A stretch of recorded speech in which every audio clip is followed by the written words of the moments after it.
cap by May 15th. Let's ask Emily Tisch Sussman about this, Democratic strategist and host of Your Political Playlist podcast. Emily, let's start with the difference between refugees and migrants seeking asylum.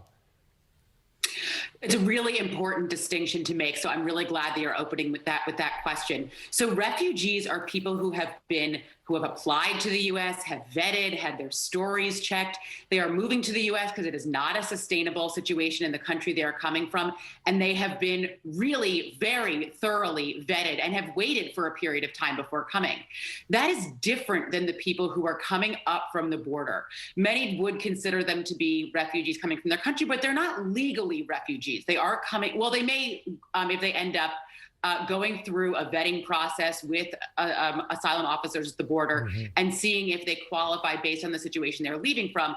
But if they are coming in, it is a different situation than the refugees that the Biden administration was talking about today, who have applied and been vetted in advance. Do you think the numbers that we're seeing at the border and record numbers had something to do with why he decided to keep it at 15,000, at least initially? The administration did say that the same office is handling both the people who are coming across the border and those who are looking for refugee resettlement. That Office of Refugee Resettlement in particular is in the Office of Health and Human Services. So the reason that is important is because that piece of the administration, so many workers have left that part of the administration. There are many offices that have no one left in them. Right. So as the Biden administration is trying to hire into it, there's nobody in the office to pick up the casework.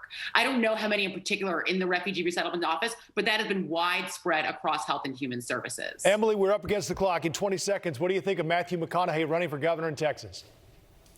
All right.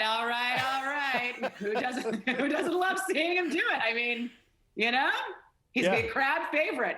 Throw your hat in the ring. Cowboy hat and all. I guess the question is, I mean, there's a lot of question about where he's